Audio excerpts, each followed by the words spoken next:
What's going on, guys? It's Karl here, back with another episode. This one, of course, way different.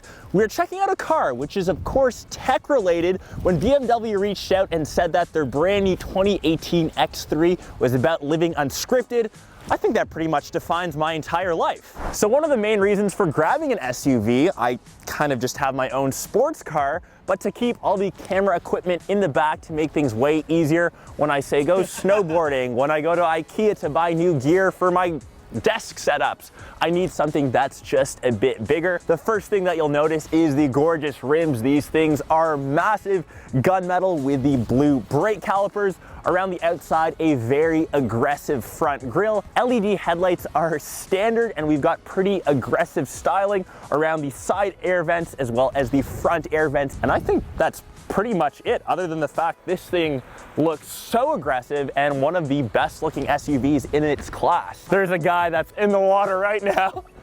How is that guy not frozen? Let's get out of the cold and kind of head inside and see what the cabin looks like. Oh, nice and warm. We've got a dual clutch system. It's the DCT over here on the Bimmer. And let's start driving away off this beach.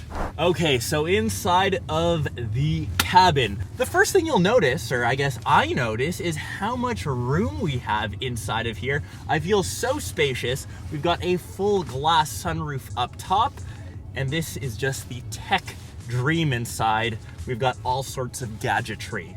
Gadgetry, is that a word? Gadgetry? It is now. Gadgetry. Your eyes will probably see first a 10.2-inch display, which takes up most of the dash. You've got a couple options on how to actually interact with it. It is touchscreen. You can also use gestures, so if I want to turn up or down the volume, simply just rotate your hand, or you can just use the traditional iDrive system right in the middle of the dash here. Really, whatever you're used to is fine. We have a digital dash in the middle, which actually changes when you switch between driving modes. We've got sport, comfort, and economy. Every time I enter the car, that's exactly what I hit first. Driving becomes a bit stiffer, a bit more dynamic. We switch it into the manual setting so we can hold our gears, switching to the paddle shifters. Oh, puts a smile on my face every time.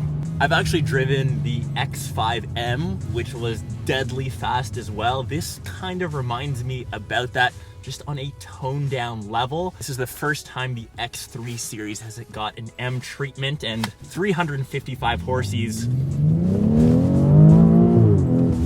You feel it. You feel it kick you right in the back. X3, you done well. You've done really well. The sound system on this guy, Harman Kardon. We've got some really good sounding speakers. It's just nice to be inside with these speakers.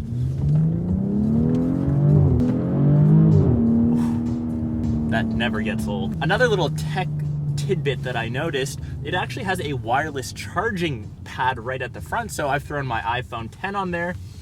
Starts charging automatically. People that haven't seen the heads-up display, this has actually gotten bigger, and on this model it's nice to see. You can kind of see how fast you're going. If you've got your GPS hooked up, it will let you know when to make a turn. I think every car should have this. BMW, I think, is one of the first and has one of the best implemented heads-up display systems.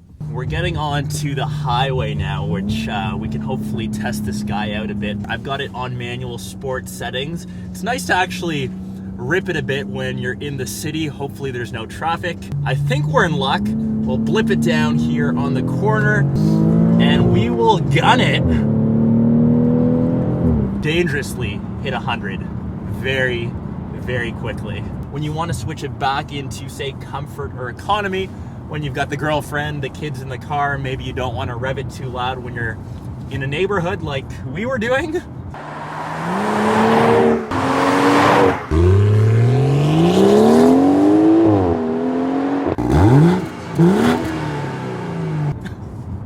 You have that option, but as I said, 9 times out of 10, if you're grabbing this model, it's because you want the extra power.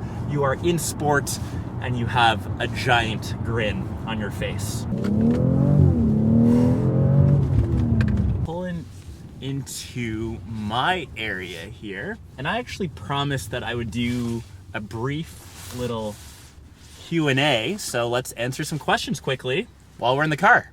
Nikki R, what's your fave tech at this moment?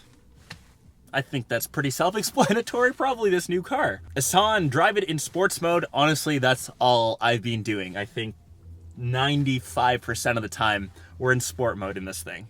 Karen, what's your favorite feature about this car? I would probably say the engine. I'm big on going quick and hearing sounds coming out of the exhaust. Sports exhaust, wireless charging, and the dope space in the back. I am not used to having this much room in a car. What tips do you have on growing a small tech channel and getting more clientele / brand deals? It's honestly doing, I think, what you enjoy, and brands will notice if you have great content. They'll reach out to you. Trust me, they will, just like they did for this. Latoya, thoughts on the Tesla Roadster? So many people have asked me. I think electric cars are the future. Something about having a gasoline engine, the sound that you feel, and that's still why I still like driving stick shift. There's something about that experience that electric cars don't have. Obviously, I haven't driven the Roadster. 0 to 60 in 1.9 seconds is ludicrous, but I think there is a bit of emotion missing. When they do come out in 2020, and hopefully I can get a drive in one of them, I will check back in with you and let you know. Shirley, what made you want to become a YouTuber? It's honestly doing stuff like this. I think if you've read my caption on the Instagram post, it's living unscripted. Nothing fuels me more than have people tell you you're doing it wrong, you're not following the rules, you're not conforming to societal norms. Do what you want to do. Do something because it makes you happy and you can make a living out of it. It's not all fun, roses and sunshine all the time. Obviously, people don't see the amount of work that actually gets put in. I work way longer hours than a normal 9 to 5, which I still have on top of what I'm doing here. It's just something that drives me because I am so motivated to make cool stuff, to do cool things, and to have experiences like this. I hope that answers your question. I guess we'll just... Is it recording? Yeah, it is. Oh. Is that all right? What's up, fam? What's up, fam?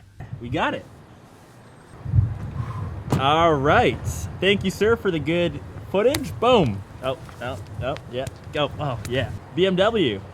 Thank you. First car review in the bag. Hope you guys enjoyed this, I guess, different sort of video. I'll catch you guys in next episode, next vlog, hopefully next car review.